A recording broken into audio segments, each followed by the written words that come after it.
Blessed evening to everyone. Muli nandito ang inyong tropa na si Maro at samahan niyo muli ako sa panibagong i-unbox natin for this night. So ngayon ay April na and sabi ko nga nung February may naantay tayong parcel na darating after a few months. So ngayon na nga dumating siya, na i-deliver na kanina at after work ay nga nakita ko na siya sa garage namin kasi doon ako nag-iwan ng notice na iwan ni courier yung package since nasa work ako by that time. So ayun nga, sa title na rin itself, hindi na natin patatagalin pa guys at i-unbox na natin tong badass na to right away.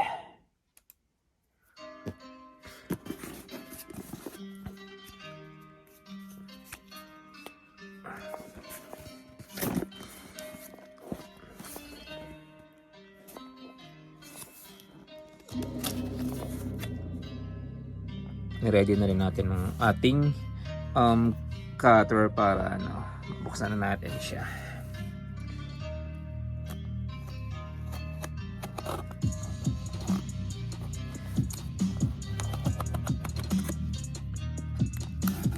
So again guys, in order ko nga pala to sa online store ng Good Smile Company.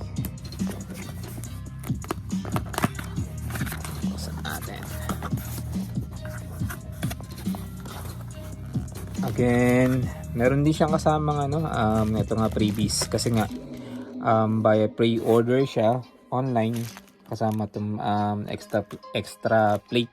Yung last time nung kasabay ni neto, may ganito rin pero ayun nga, hindi ko pa nabubuksan. So ayun, check na natin yung content. Alright, swabe talaga, ngiti pa lang ng icon ng Good Smile. So ayun guys, ang ating unbox for this night.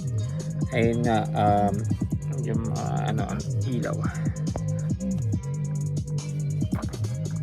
from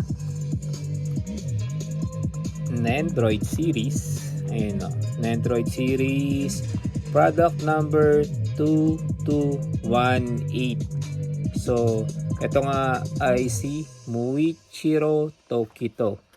So isang badass ng Demon Slayer sa English o yung sa Japanese title niya na Kimetsu no Yaiba. So isa nga pala siyang Mist Hashira. So yun, check natin yung outer box.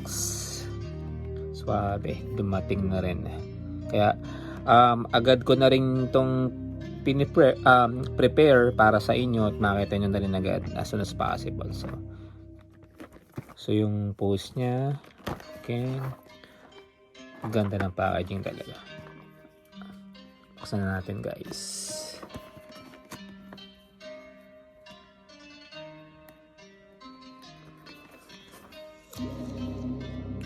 Sa ganitong part, sabi ko nga kailangan mag-ready kayo ng any flat surface para hindi mahirap buksan kasi meron din pag gumamit ng ganito, may tendency na masira yung inyong box. So dandaanin dyan sa kabilang side din. Ayun, just a quick technique lang sa mga mag-o-open ng kanilang parcel na Android series box. So check natin yung loob. Typically talagang siya, cyan color ba to? Yung kanyang team color. Ang laman, syempre basic. Yung manual niya itself. Parts. Tabi muna natin yung box. Bali since na wala na tong extrang yung kumbaga parang special item or yung frame niya, ito na kasi bali yung sinama nila. Pero I believe this is you can get via pre-order sa online site din. Tabi natin. So yon, yung figure itself. Again, nasa na tayo guys, 6/9 ng ating collection series ng Hashira line, Nendroid series ng Hashira line sa ating Kimetsu no Yaiba or yung Demon Slayer series natin. Ayan, si Tokito itself. Tanggalin na natin yung mga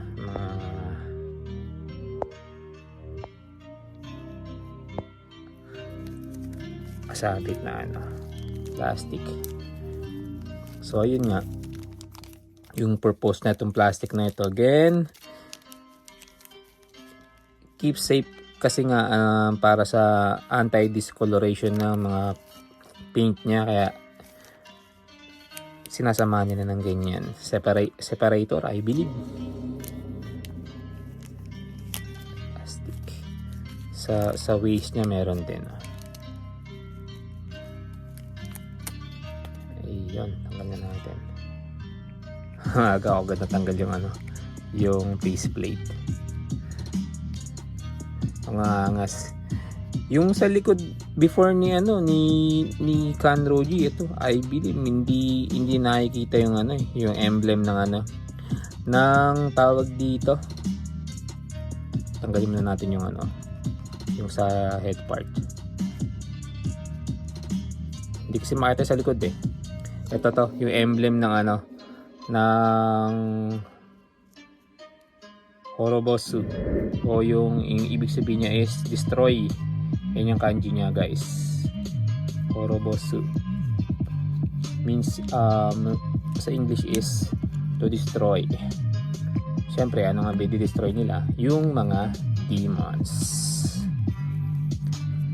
Ayun, check natin. Siyempre, walang kupas pa rin. Ang scout mismo ng gawa ng Good Smile. Ayan, napopokus naman, di ba?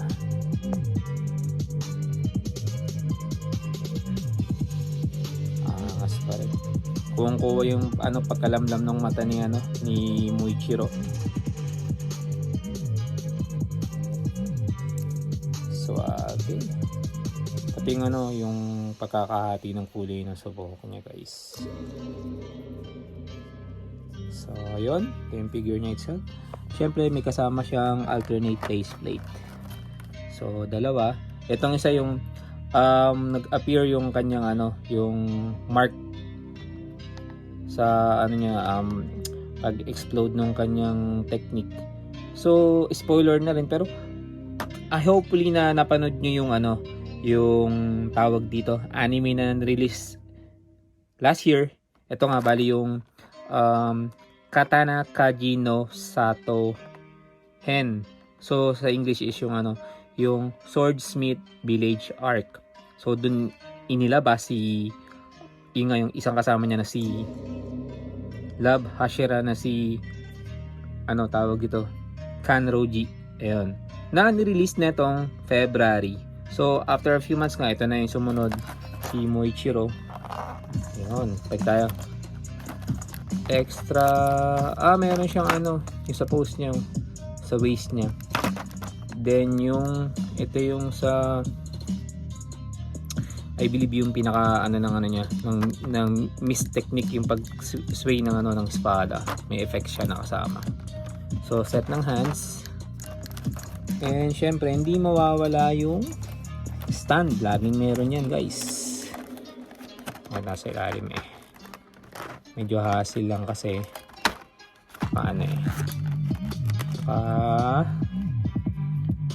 scotch tape. Ayun, bumaba na sa kabilang side eh.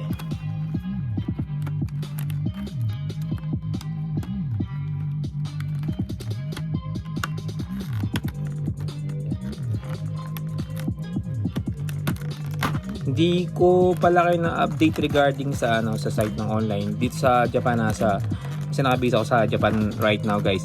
Yung sa online site ng Good Smile, nag-update sila eh. Pero balikan ko kaya afterwards. So ayun, meron pa itong kasama, ayun yung isa sa ginamit niya na tawag dito, kasi ang Japanese term ng ng mist, kasumi, yung kanyang isa sa technique na kasumi no kokyu, yung mist breathing. Meron siyang skill na ganito na pag swing ng espada, yung effect ng ng mist. So ito nasa gilid yung yung stand and additional pegs or yung joints pag itatayo siya. So balikan ko lang din, nasa na tayo, nasa 6/9 ng Hashira line. Sa Nendroid to guys na nirelease. Bali, ang unang nirelease na Nendroid, hindi ko na natandaan kung what year date, pero ito siya, ang pinakaunang release sa Hashira line ng Nendroid, si Gyu Tomioka, yung ating Mizu Bashira or yung water pillar. Then yung sumunod ay si ang ating fire pillar o yung tawag dito yung Bashira na si Kyojiro Rengoku. Siya yung sumunod na nirelease na Android series line. And yung pangatlong nirelease si Shinobu Kocho, yung ating insect pillar or yung sa Nihongo niya is yung Mushi no Bashira. And sa pang-apat ng release si Tengen Uzui, ang ating sound Hashira o sa Japanese is yung Oto Bashira. Then netong lang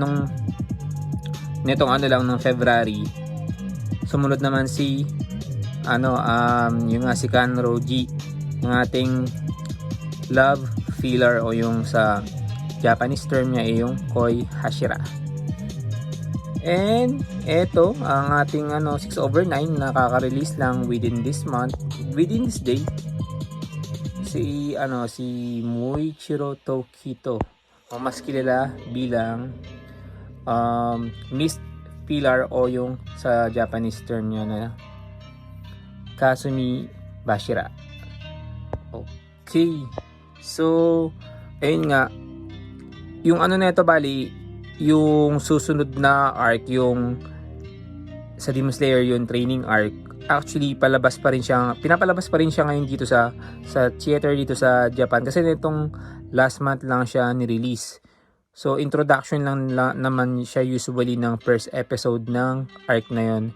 But by next month, I believe May 15, i-release na siya sa anime platform katulad ng Crunchyroll, yung first episode niya. Ayun nga yung training arc kung saan mag-undergo na ng rigorous training sila Tanjiro, kasi ilang arc na lang naman ang remaining So yung training arc, hindi ko lang alam kung ilang episodes ang ang nakalaan. And after nun, yun nga yung great battle na sa Mugen arc, yung Mugen Infinity Arc.